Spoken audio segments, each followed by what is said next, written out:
Pues vamos así a regresar para atrás a este Evangelio de Juan, hermanos, ¿verdad? El domingo pasado estuvimos dándole un repaso a esta enseñanza de la Santa Cena, pero ahora vamos a regresar para atrás a este Evangelio en el capítulo 12 y vamos a estar profundizándonos un poquito en estos versículos que vamos a estar tocando aquí en Juan, en el capítulo 12. Jesús pasa por Betania, donde se queda a la cena con sus amigos y sus seguidores. Esto lo hallamos en el capítulo 12, versículo 12, donde dice: el siguiente día, grandes multitudes que habían venido a la fiesta al oír que Jesús venía a Jerusalén. También vemos en el versículo 13, donde dice: tomaron ramas de palmera y salieron a recibirle. Allí en Betania sería la última cena mencionada entre sus amistades en Betania, menos los discípulos. Jesús nos enseña que fue reservado para esta última semana que iba a pasar con ellos. El versículo 7 de Juan, el capítulo 12, dice: para el día de mi sepultura ha guardado esto.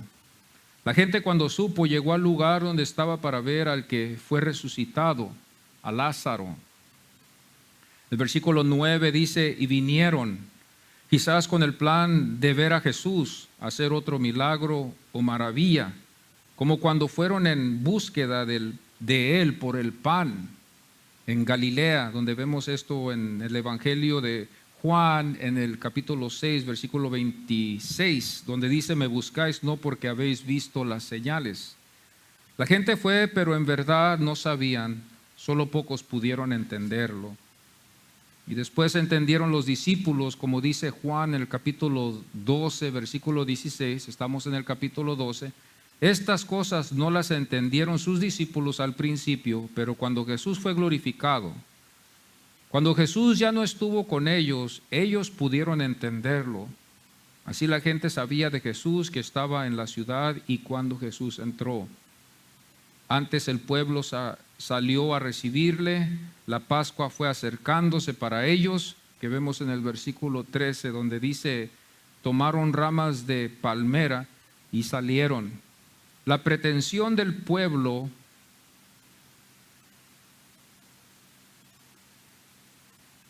esta aspiración o deseo, si lo podemos decir así, por eso le puse esa palabra, pretensión, fue vista de ellos, pero solo fue eso, solo fue un deseo, solo fue una aspiración de ellos, que eso no es lo que nos salva, porque la palabra del Señor nos enseña que el corazón tiene que ser regenerado. ¿Cuánta gente buena tiene buenos deseos de ver a Jesús? Pero eso no significa que son salvos o que van a ser salvos. Esto nosotros nos damos cuenta, ¿verdad?, que la Biblia nos enseña que Dios ha escogido a los que Él iba a salvar.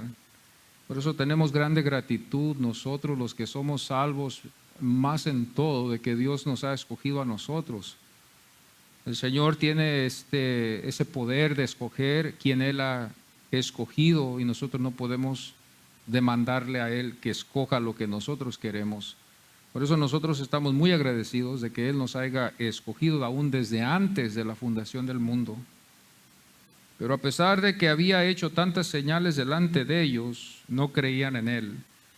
Esto puede ser algo que nosotros podemos ver, que los señales no van a ser lo que van a convertir a la persona. Al final llegamos a ver que la Biblia nos enseña que Dios es el que hace la obra en el corazón, hermanos. Hay muchos ministerios que piensan que porque los señales están activos, piensan que con eso ya la gente es salva.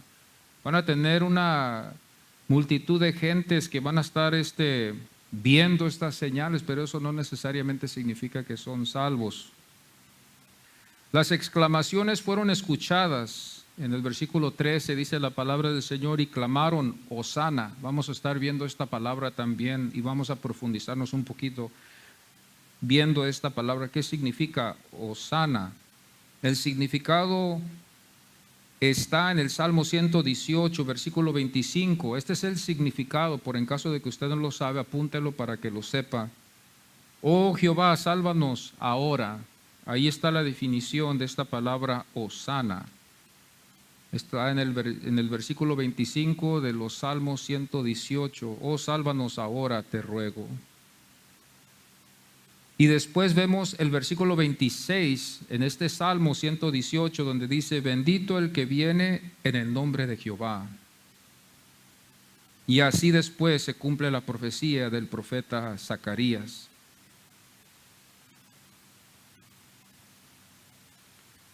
Juan 12, versículo 15 dice: no temas, hija de Sión, he aquí tu rey viene montado sobre un pollino, que se encuentra en Zacarías 9:9, donde dice: alégrate mucho, hija de Sión, da voces de júbilo, hija de Jerusalén, he aquí tu rey vendrá a ti, justo y salvador, humilde. Aquí veremos la Pascua final del Mesías. Las pretensiones del pueblo sería el segundo punto. El tercer punto sería la expresión del Salmo 118, versículo 25 y el 26. Y por último, el cuarto punto que vamos a ver hoy va a ser la profecía de Zacarías. Se oye como mucho, pero lo he resumido todo para que ustedes podamos darnos cuenta de lo que está aconteciendo. No vamos a verlo todo en detalle, como yo a veces lo veo cuando estoy en mi escritorio, pues puedo yo profundizarme y tengo los detalles, pero yo lo he resumido todo para que ustedes no vayamos a estar aquí muchas horas. Pero vamos a ver la Pascua final, vamos a ver las pretensiones del pueblo, vamos a ver la expresión del Salmo y vamos a ver la profecía de Zacarías. Se oye como mucho, pero como les digo, lo he resumido todo y por esa razón no vamos a tomar mucho tiempo. Y vamos a ponernos en pie así en la palabra del Señor y vamos a ir al Salmo 12. Esto es para que nosotros aprendamos lo que la palabra del Señor nos enseña. Aunque la Biblia quizás no lo vamos a hallar ahí, pero los hermanos que salieron de la iglesia tradicional, la iglesia católica, el plan fue de estudiar la palabra del Señor. Ese fue el plan solamente, de aprender quién es Jesús y de honrarlo y adorarlo a Él como la Biblia nos va a enseñar. El capítulo 12, versículo 12 al 15, la palabra del Señor lee así. Y ustedes me pueden seguir con su vista. El siguiente día, grandes multitudes que habían venido a la fiesta al oír que Jesús venía a Jerusalén, tomaron ramas de palmera y salieron a recibirle y clamaban: Hosana, bendito el que viene en el nombre del Señor, el Rey de Israel.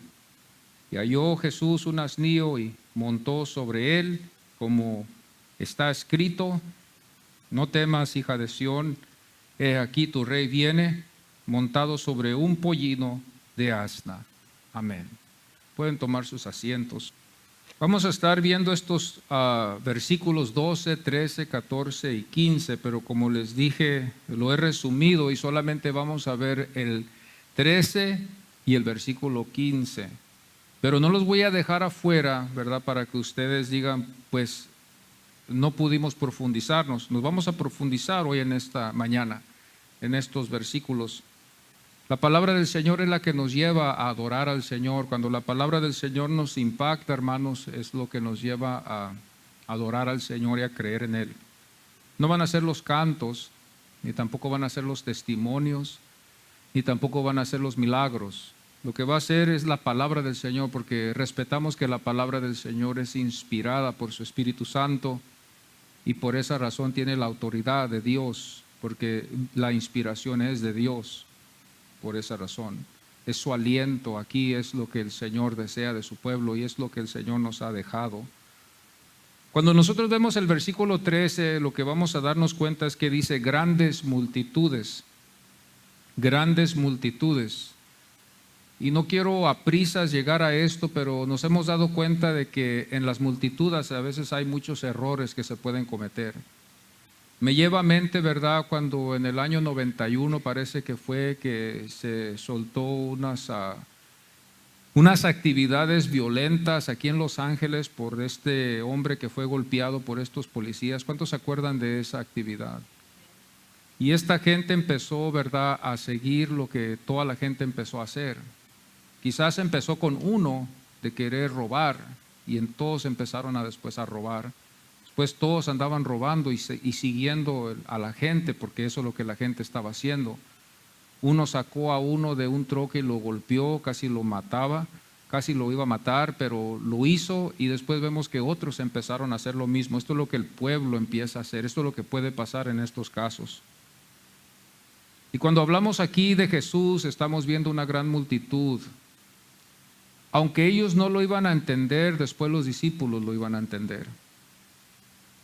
Jesús llegó al monte de los olivos después de haber ido a Betfagé de Betania. Aunque Juan no nos enseña esto, pero los otros evangelios sí nos enseñan de que Jesús fue al monte de los olivos antes de entrar a su ciudad. Y nos damos nosotros cuenta también en los otros evangelios que el Señor ordenó a 2 discípulos que fueran a la ciudad y que le trajeran este pollino, esta asna que él iba a montar. Este tiempo en el que el Señor le pidió a estos discípulos en hacer esto, tenemos que visualizar que había mucha gente. El sábado ya había acabado, ya estaban ellos entrando en la semana pascual, donde ellos iban a estar celebrando esta cena el día jueves, que para nosotros es jueves, pero para ellos iba a ser el viernes, porque el horario es un poquito diferente. Pero nos damos nosotros cuenta que había mucha gente que estaba viniendo de Betania, que habían escuchado de Jesús, que quizás estaban, ¿verdad?, también con Jesús, siguiéndolo también de Betania. Y mucha gente estaba entrando en Jerusalén que habían escuchado de Jesús. Y Jesús había enviado a 2 discípulos para que fueran a traerle este pollino. Jesús envió 2 discípulos, dice la Biblia, a traerle el pollino. Jesús estaba entre la gente y sus discípulos. Imagínense, mucha gente. Cuando nosotros tuvimos el desfile el año pasado aquí en esta ciudad, había muchísima gente, no sé de dónde saldría, pero había muchísima gente y todos estaban ahí para ver el desfile, aquí en la ciudad de Huntington Park. Muchos conocidos, muchos desconocidos, pero había muchísima gente entre el frío. Así igual aquí en este caso también, iban a entrar a la ciudad del rey David, a Jerusalén, y quizás no hacía frío, porque ya era como tiempos de primavera, pero la gente estaba llegando para ir a la ciudad, y al mismo tiempo ahí estaba Jesús, el que había resucitado a Lázaro. Jesús estaba entre la gente y sus discípulos estaban entre la gente. Había muchísima gente. Dice la Biblia en el versículo 13, grandes multitudes. Estamos hablando de muchísima gente que estaba para entrar a la ciudad.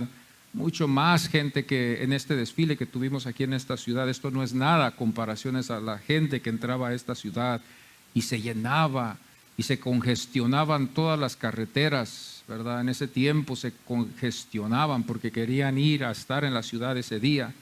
Todos los religiosos, todos los que eran el pueblo de Dios. Y Jesús le llevaron el pollino. Juan no nos enseña que los discípulos fueron a traerle el pollino. Cuando vemos las escrituras, esto no lo enseña Juan en su evangelio.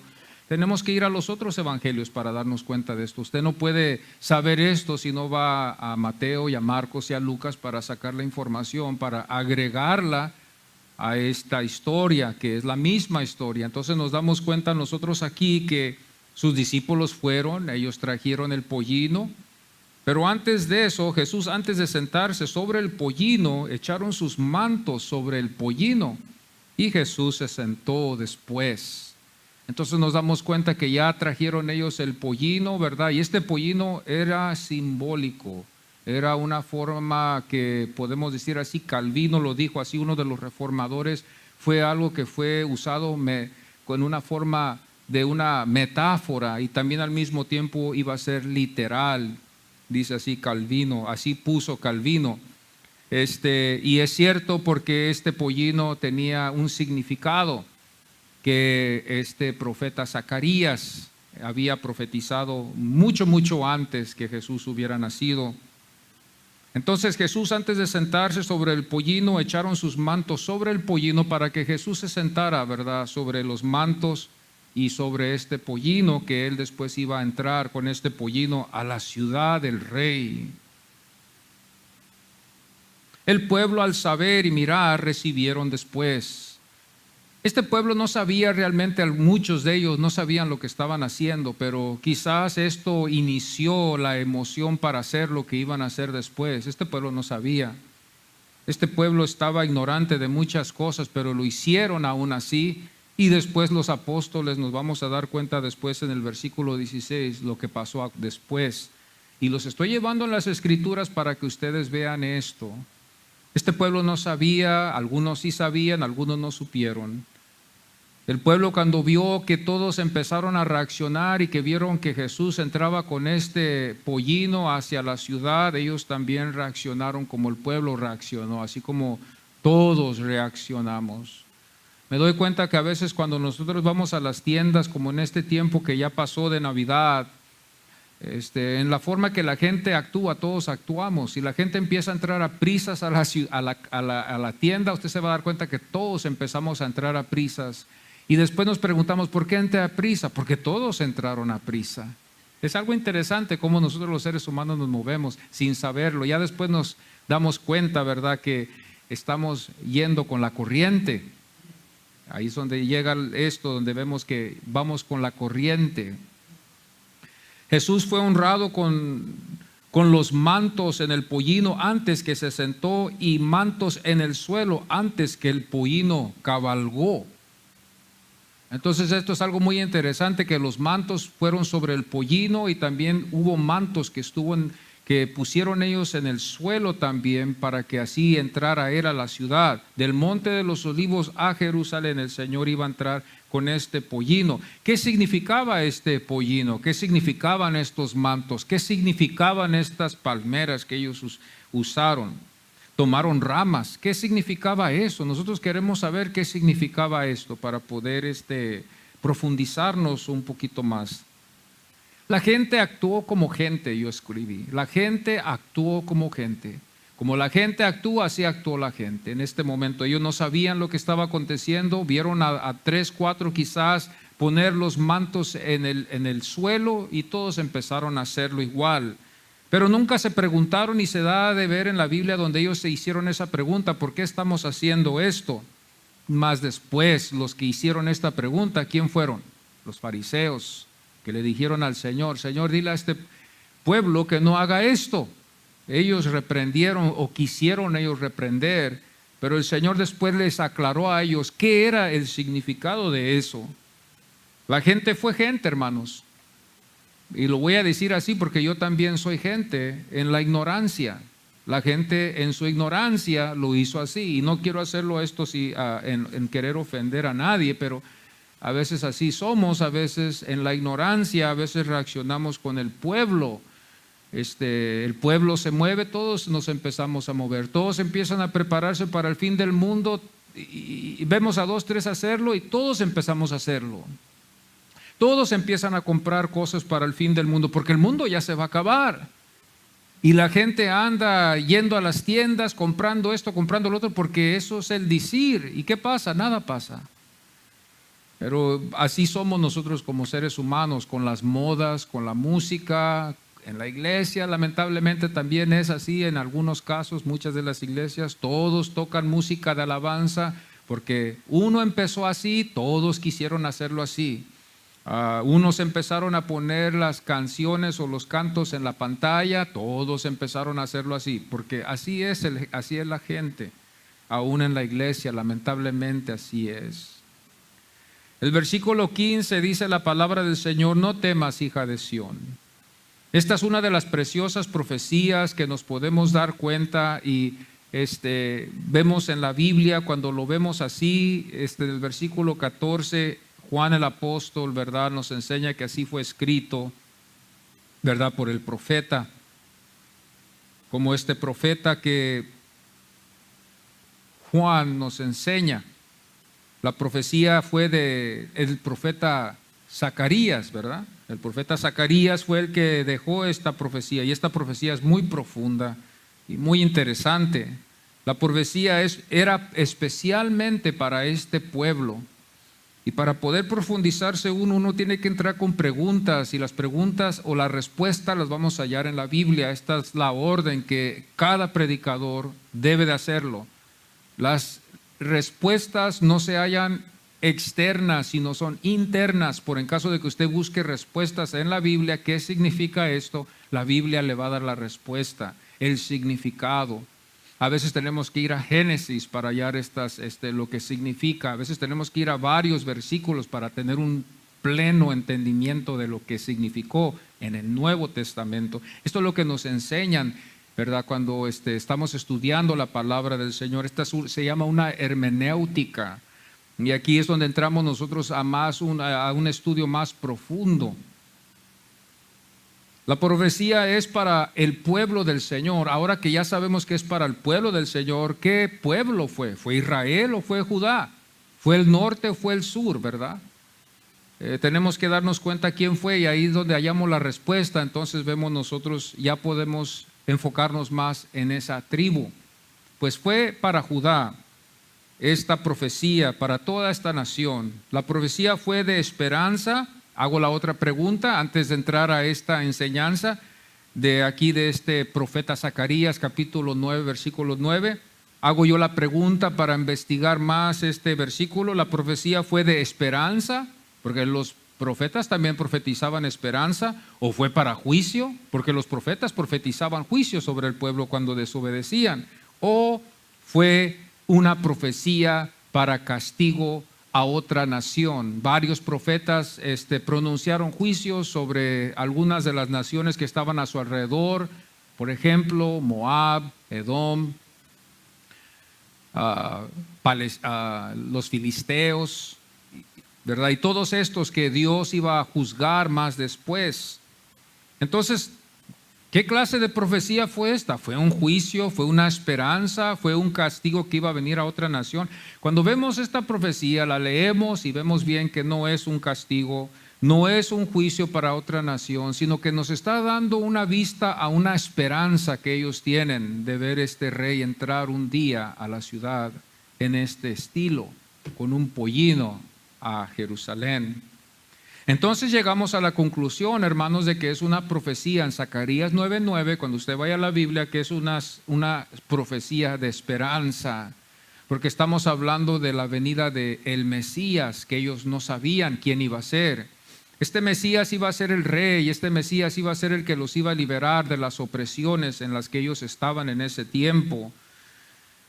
Y cuando yo llego a esto también hago otra pregunta cuando entro ahí. La profecía, cuando fue dada, ¿fue o hubo rey? ¿Fue o hubo rey? Estas son las investigaciones que se hacen cuando uno va a estudiar una palabra, cuando va a estudiar uno el capítulo. Esto es mucho porque nos profundiza, necesitamos tiempo, hora, Biblia, necesitamos tener estas herramientas para poder hallar las respuestas. Esto no va a venir algo de la nada a darnos a nosotros la idea. Eso no es así. Esto necesitamos estudiarlo. Entonces, la profecía, ¿había rey en ese tiempo cuando Zacarías estaba de profeta? La Biblia no nos enseña que hubo rey. La Biblia no nos enseña que hubo un rey sobre el trono de David, porque Dios le había prometido al rey David, como usted lo sabe bien, que de su descendencia, los reyes iban a venir. Entonces, tenemos en mente esa promesa de Dios y podemos nosotros decir entonces, el Mesías tenía que ser hijo de David por la promesa que Dios había hecho. Zacarías no pudo ver al Mesías, ¿verdad? No lo vio por el tiempo en el que él profetizó, pero vemos bien que la Biblia nos enseña que no hubo rey en el tiempo que Zacarías profetizó. Fue una profecía que fue revelada por Dios al profeta Zacarías de lo que venía, una esperanza. Esta esperanza es una noticia de que todas las cosas van a estar bien, por ejemplo. Todas las cosas están bien, no hay problema, no se preocupen, confiemos en el Señor. El Señor ha prometido y el Señor va a cumplirlo. Porque esta era la profecía para este pueblo. Por eso cuando Dios hace una promesa, hermanos, nosotros estamos agradecidos y estamos en una expectativa por las esperanzas bíblicas que Él nos ha dejado. Por eso la iglesia está o debe de estar en suspenso o debe de estar en espera en la venida del Señor, ya que nosotros creemos que Él es Dios y nos prometió regresar para atrás. Deberíamos de todos estar en esa expectativa de vivir como si iba a llegar Él al momento, al segundo. La iglesia debe de estar así, como el pueblo de Israel, ¿verdad? Que estuvo en este momento así, con esta esperanza de que el Mesías iba a entrar. La profecía cuando fue dada, cuando hubo rey, hice la pregunta, la profecía cuando fue dada, ¿hubo rey? Bueno, no hubo rey, ya sabemos que no hubo rey. La profecía que fue de Zacarías, ¿quién fue? Yo hice también la pregunta, porque quiero investigar al profeta también. ¿Fue un falso profeta? Hubo falsos profetas en ese tiempo, como hay hoy en día falsos predicadores, falsos maestros, falsos, hasta lo puedo decir así, pastores falsos. Entonces yo quiero saber, ¿es este Zacarías un verdadero profeta o es un falso? No quiero suponerlo, quiero saberlo. La profecía, entonces vemos esto a profundo. Esta es la tarea que me queda y nos queda a nosotros de investigar esto. Entonces vamos a investigar quién fue Zacarías.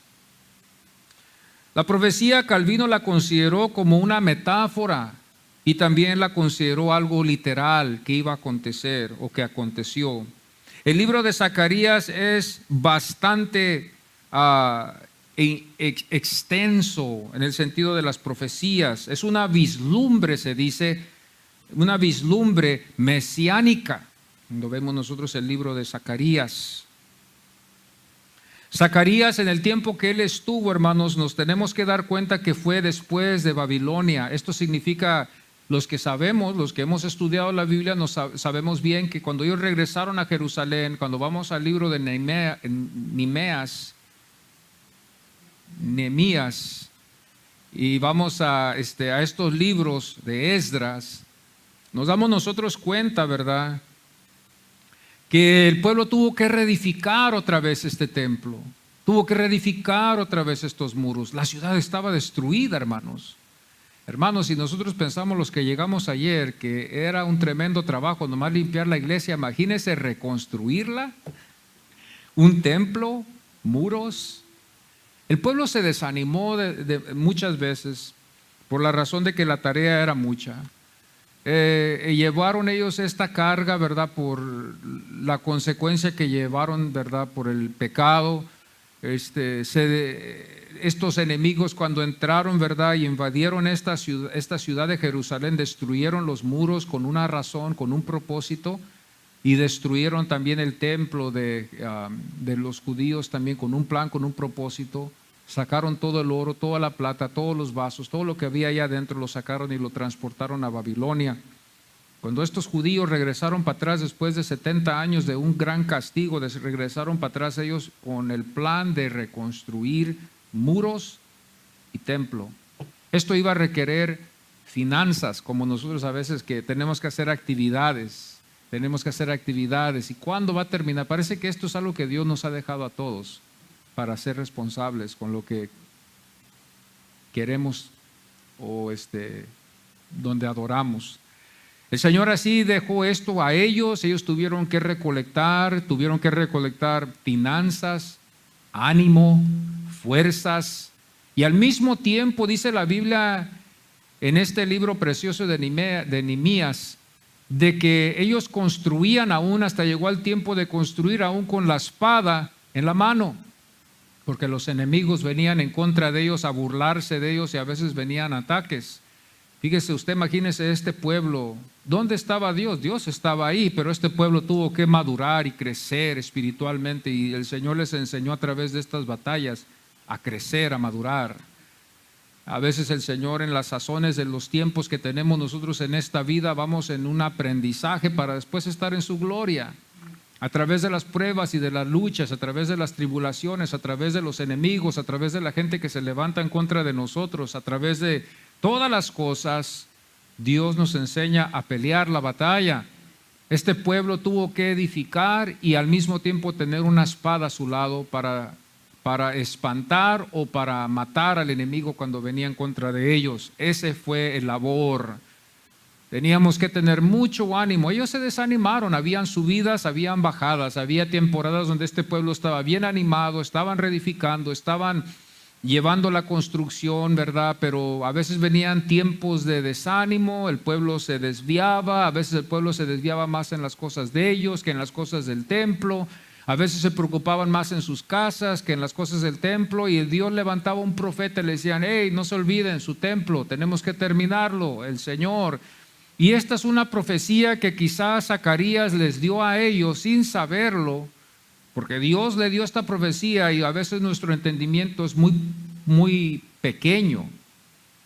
Quizás esta fue una profecía para darles ánimo, para que le echaran ganas, y quizás la expectación de ellos era: cuando terminemos el muro, cuando terminemos el templo, ¿qué va a pasar? Cuando terminemos el muro, terminemos el templo, ¿qué sigue después? Así es, el rey entraría.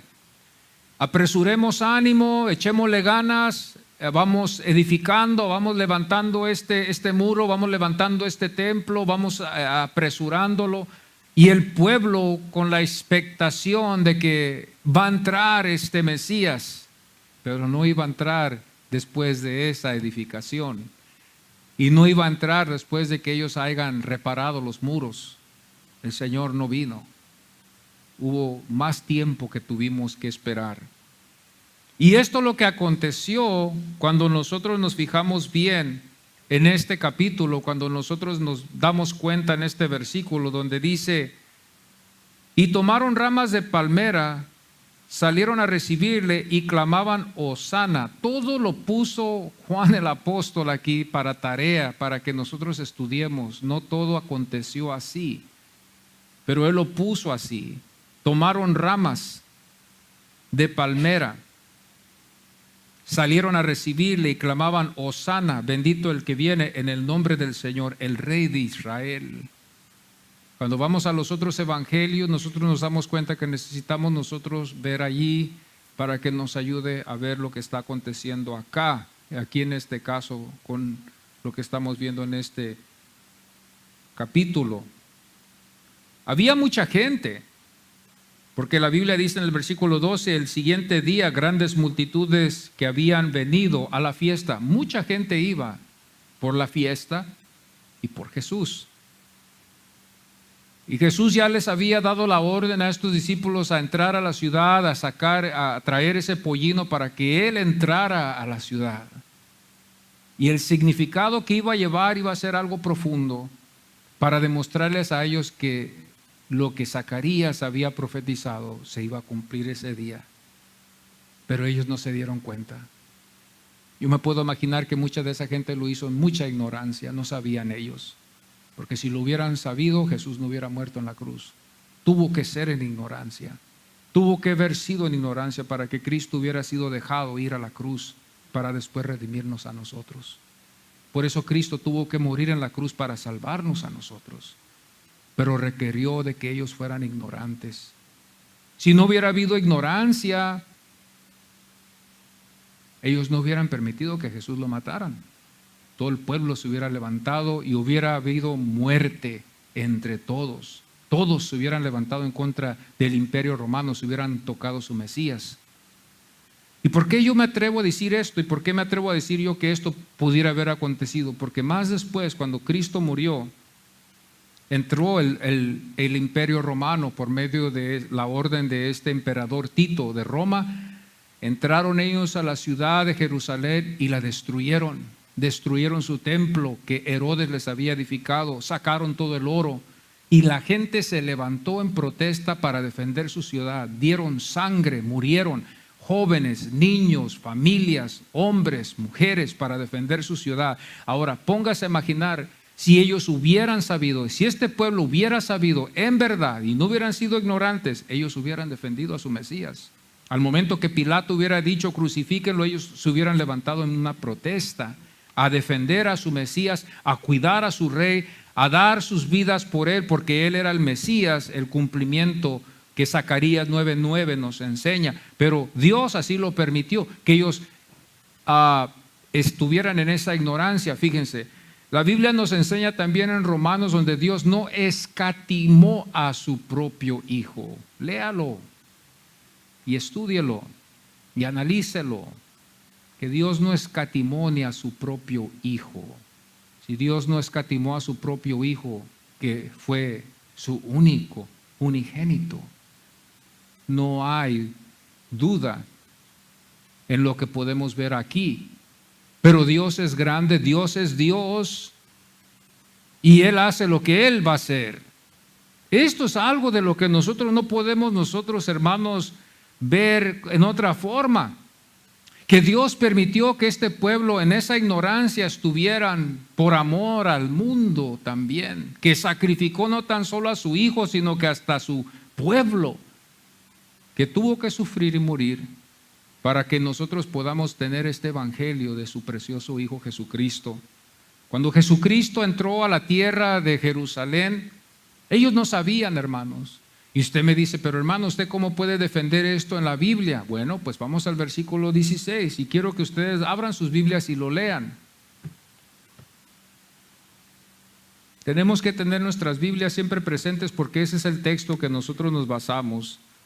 Y dice la palabra del Señor, cuando tenemos nuestras Biblias delante de nosotros, dice, estas cosas no las entendieron sus discípulos al principio.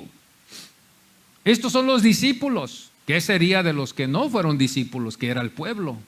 Los discípulos eran los que estaban a los pies de este rabino, que estaban a los pies de Jesús, que escuchaban sus enseñanzas, que pasaron noches con Él haciendo preguntas, que desayunaban con Él, que almorzaban con Él, que cenaban con Él, que estuvieron con Él por 3 años en esta preparación que el Señor tenía para ellos. Estos eran sus discípulos. Y sus discípulos, dice la Biblia, Juan lo admite aquí, no lo supieron.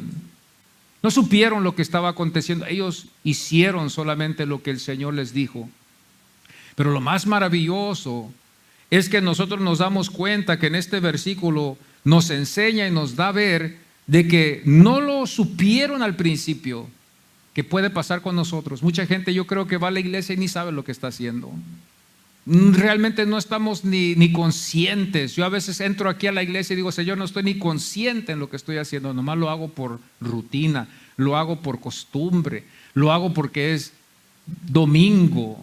No estamos conscientes lo que deberíamos de ver, de lo que debíamos de estar. La iglesia en total, no estoy hablando de nomás asamblea de oración, estoy hablando de todo el cuerpo de Cristo.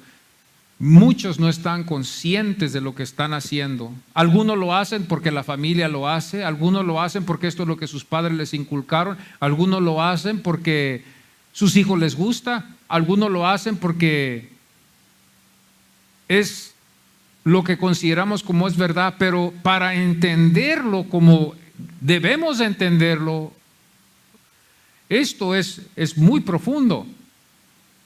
Cuando nosotros leemos la Biblia, estos son sus discípulos, estos son los que caminaban con Jesús, estos son los que estaban a sus pies. ¿Quién mejor que ellos que hubieran sabido esto y lo hubieran entendido, verdad? A veces nosotros nos culpamos de no saber muchas cosas y no de entenderlas. No se preocupen, los discípulos tampoco no entendieron muchas cosas. No entendieron muchas cosas. Aquí no estamos de que todos lo entendemos. Hay muchas cosas que no entendemos por qué pasan, pero Dios sí sabe. Estas cosas no las entendieron sus discípulos. Y lo que digo, estos fueron discípulos. Estos estuvieron con Jesús. Estos comieron con Jesús. Estos desayunaron con Jesús. Estos almorzaron con Jesús. Estos cenaron con Jesús.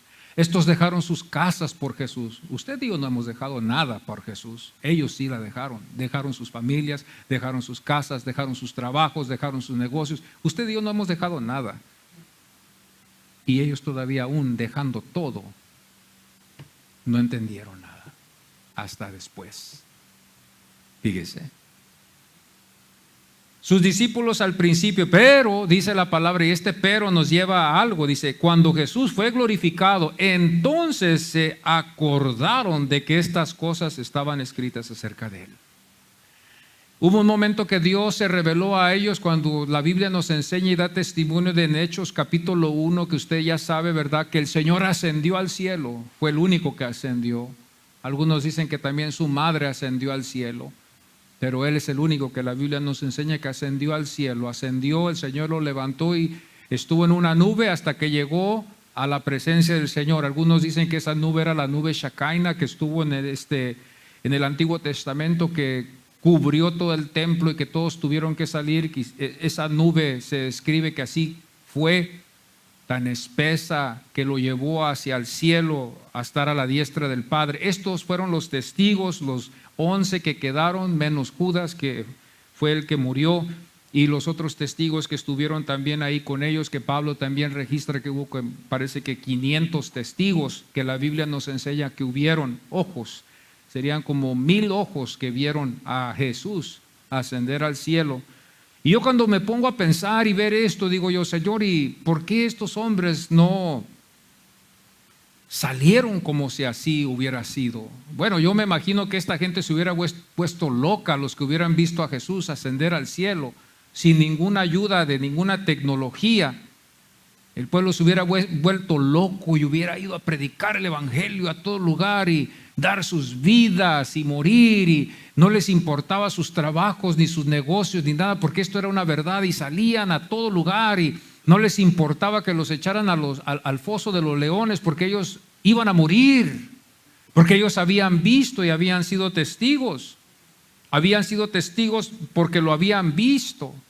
Y nos damos cuenta que por la gracia y la santa misericordia de Dios, Dios les concedió a estos apóstoles después, como a Juan, que Juan vemos nosotros que su carácter al principio fue muy distinto al carácter que vemos después en Juan capítulo 1. Era un hombre que tenía un carácter muy recio, él y su hermano, que aún hasta le pidieron a Jesús que les diera un lugar especial para que se sentaran él y su hermano, que fueron y le pidieron a su madre de ellos que fuera a hablar con Jesús, ya que Jesús era el Mesías. Ellos querían tener ese lugar, ¿verdad?, de prestigio quizás, o ese lugar de poder, de gobernar.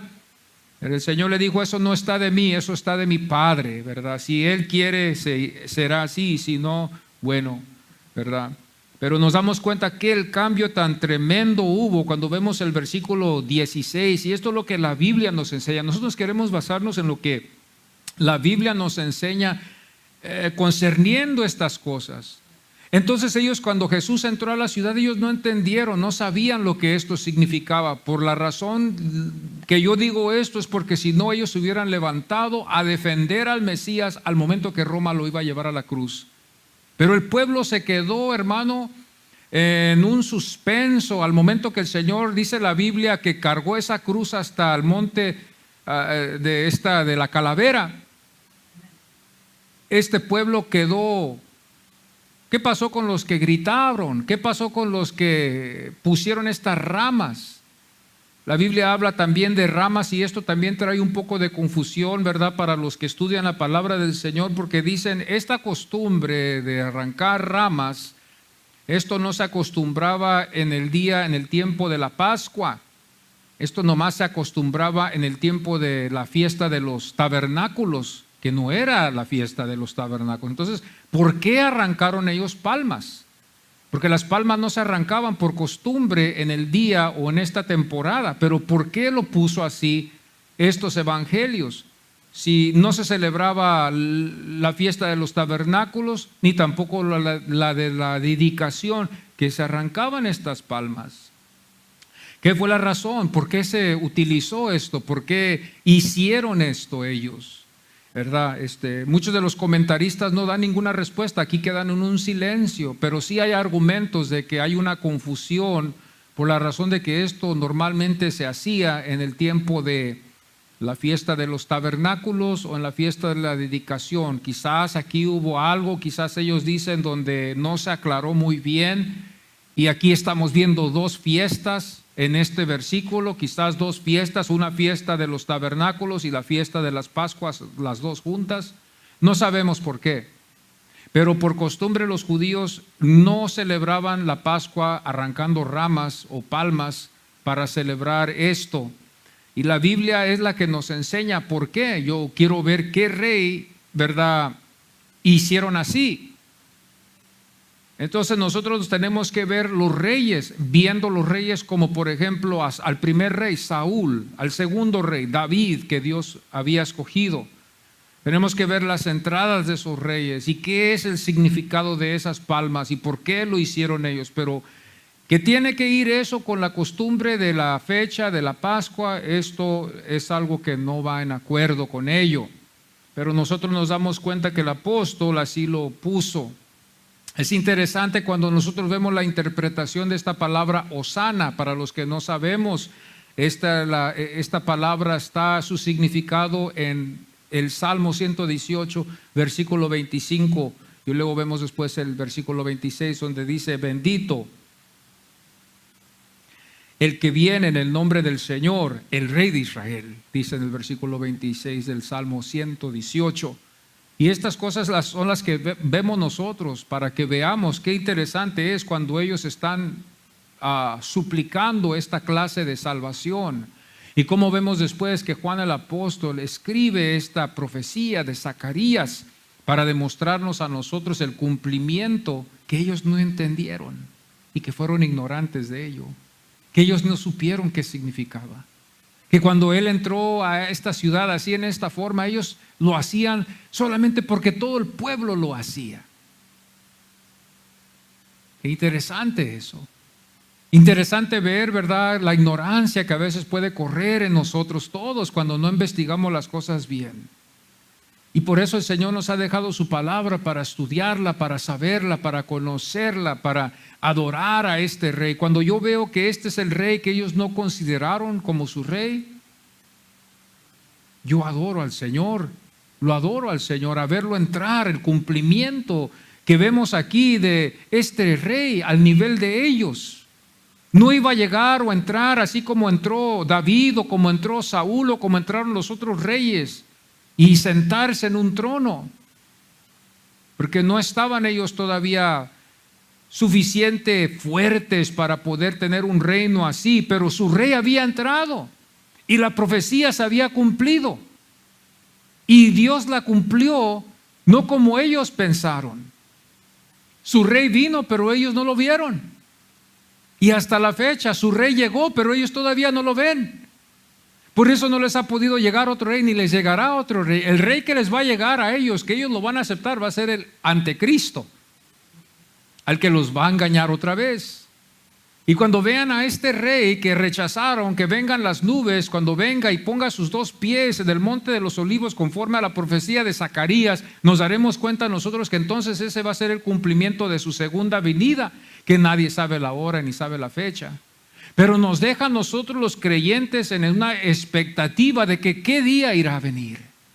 Algunos dicen que ya viene pronto por los señales que vemos, pero no necesita haber señales conforme a lo que nosotros pensamos. El Señor puede venir cuando Él quiera. El Señor puede venir ahorita, el Señor puede venir mañana, el Señor puede venir y no va a venir por lo que nosotros le pidamos a Él. Él va a venir cuando Él vea que es el tiempo adecuado para venir por su pueblo. Entonces este pueblo, ¿verdad?, actuó solamente como gente. En Zacarías 9:9, esta preciosa profecía, si vamos a la Biblia, ¿verdad?, cuando vemos otra vez, la Biblia es muy importante de verla para poder sacar estas interpretaciones. Esta profecía dice el Señor aquí, ¿verdad?, por medio de este profeta Zacarías: alégrate mucho, hija de Sión, da voces de júbilo, hija de Jerusalén, he aquí tu rey vendrá. No vino, vendrá, va a venir un día.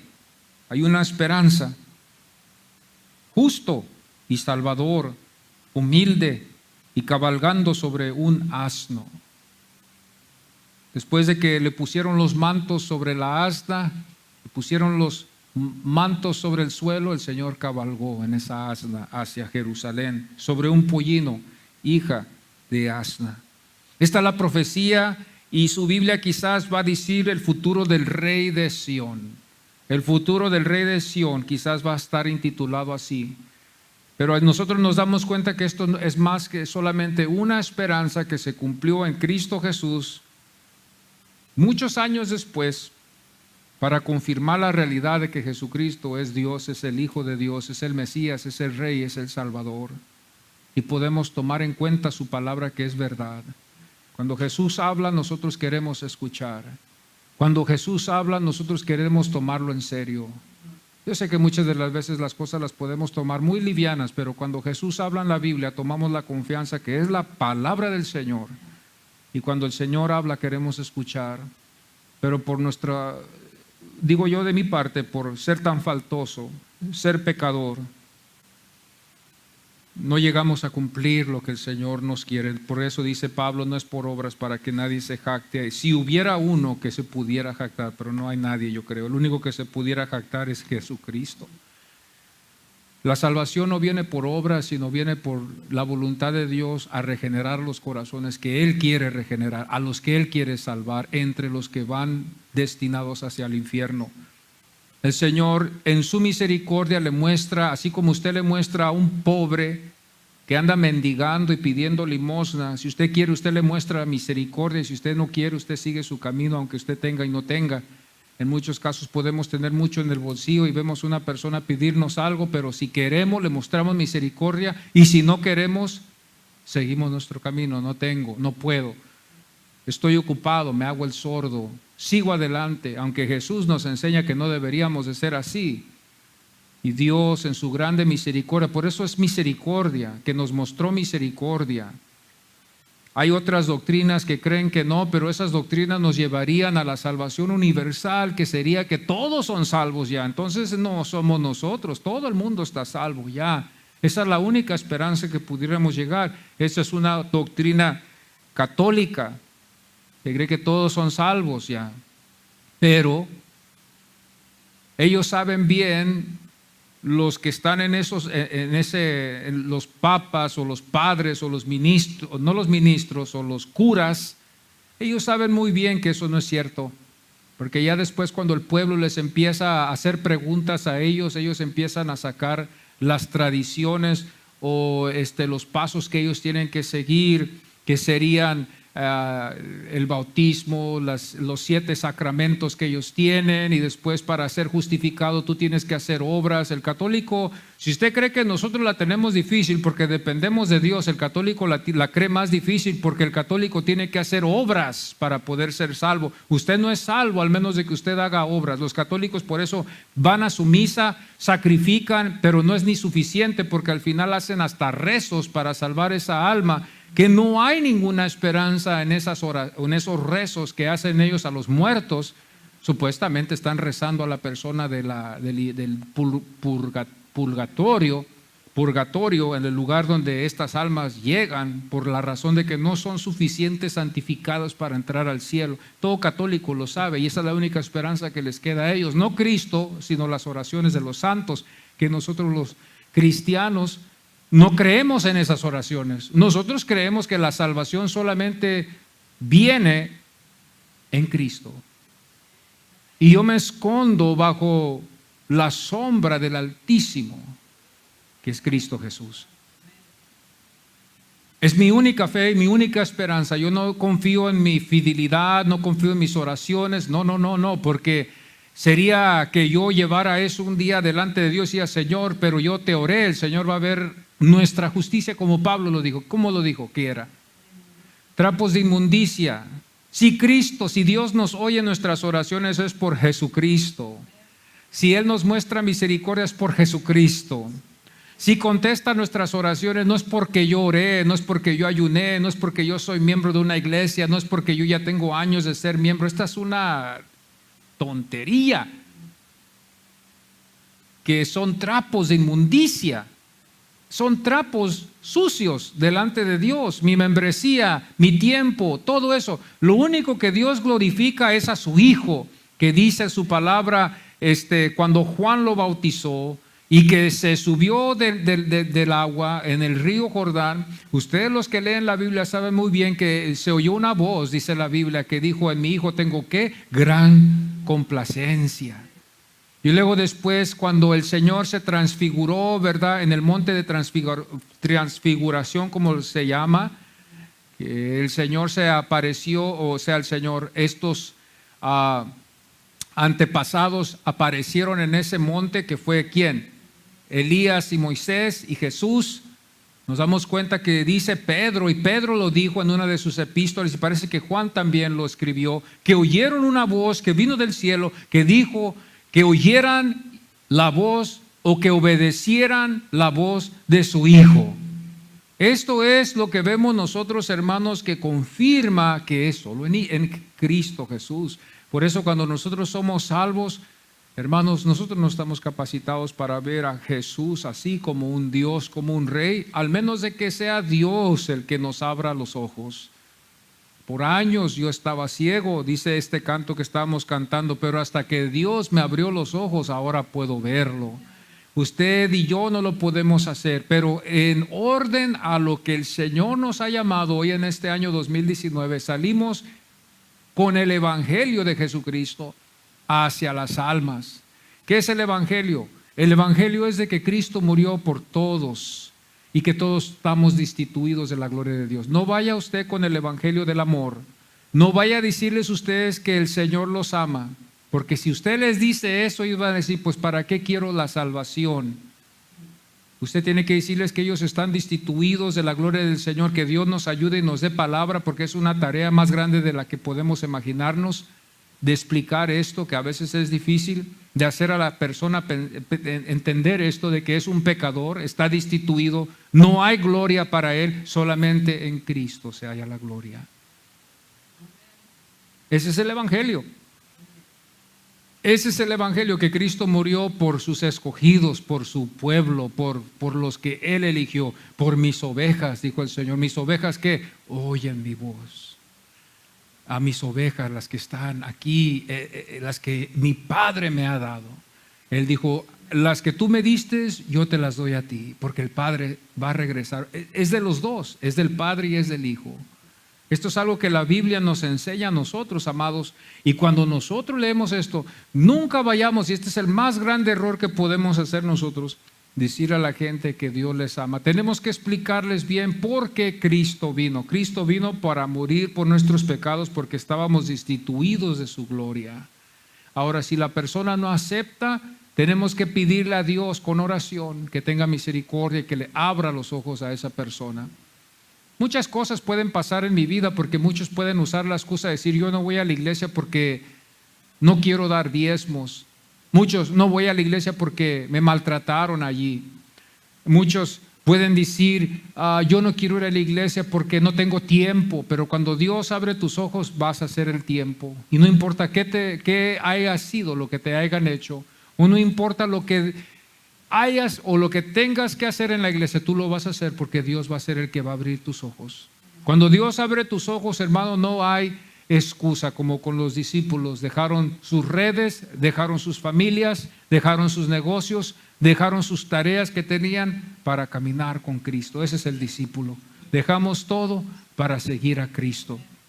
Cuando yo veo eso en la palabra del Señor, yo digo, Señor, estamos lejos a veces de lo que la iglesia verdaderamente debería de ser, pero nos refugiamos en la esperanza y en la fe de que Cristo Jesús es nuestro Salvador, y lo adoramos por la esperanza que nos ha dado. Y cada vez que veo las Escrituras me siento yo más indigno, más pecador, más inútil, más lejos del Señor, y más me acerco al Señor y digo, Señor, tenme misericordia, ten misericordia. Habita en mi corazón, yo te necesito, yo soy pecador y sin ti yo nada puedo hacer. Por eso Jesús lo dijo muy claro, sin mí nada podéis hacer. No puedes ser salvo sin Cristo. Por eso el Señor también nos dice en su palabra que para Dios todas las cosas son posibles, aunque para el hombre son imposibles. ¿Qué es lo imposible para el hombre? Salvación. El hombre no se puede salvar.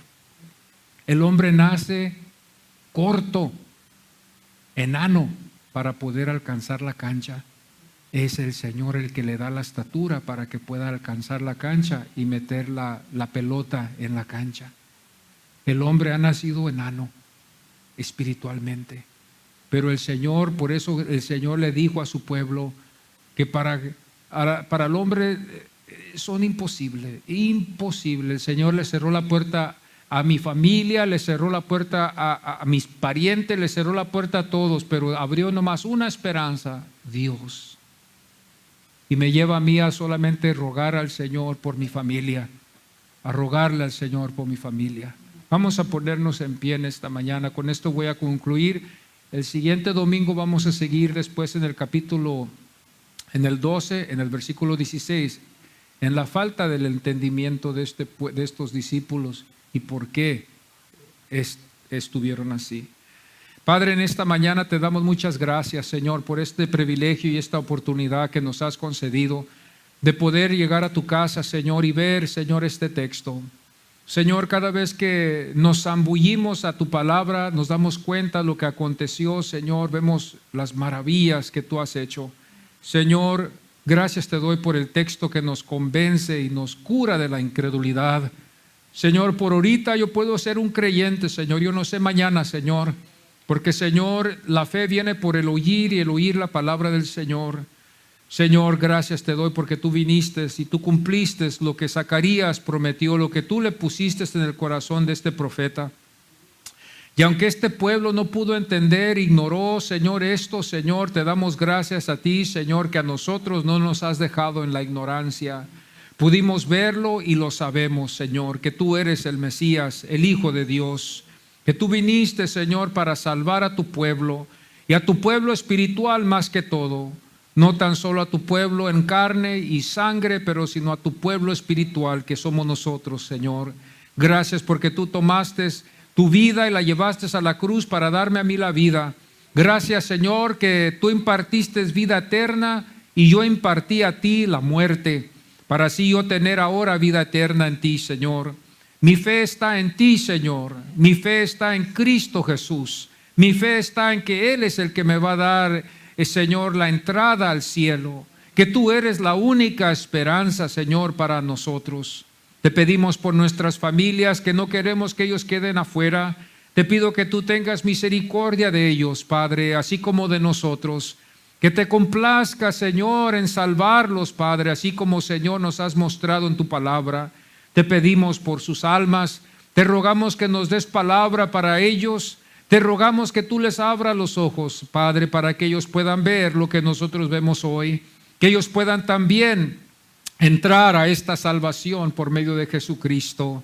Estamos muy agradecidos de que podemos orar a ti, Señor. Estamos muy agradecidos de que podemos en el nombre de Jesús, como dijo Cristo, todo lo que pidieres al Padre, en mi nombre será hecho, por tu nombre, que tu nombre sea glorificado. Jesús, Jehová salva. Gracias te damos que tú eres el Salvador. Jehová es la salvación. Tú eres el único, Señor. Te pedimos, como el profeta dijo, Señor, en los Salmos, Señor, no permitas que quedemos avergonzados delante de nuestros enemigos, que nos ven cada día, Señor, y que nos oprimen a veces. No permitas que quedemos avergonzados, Padre, pero rescata nuestras familias, oh Dios Padre, de las garras del enemigo, del engaño del mundo, Señor. Oh bendito Dios, tú eres el único. Queremos ver la salvación también en nuestros hogares y te lo pedimos con humildad y con fe, Señor, en esta mañana, confiando que tú eres el Mesías, tú eres el Hijo de Dios, tú eres el camino, la verdad y la vida. Y nadie va al Padre si no es por ti. Gracias te damos en esta mañana. Amén y amén.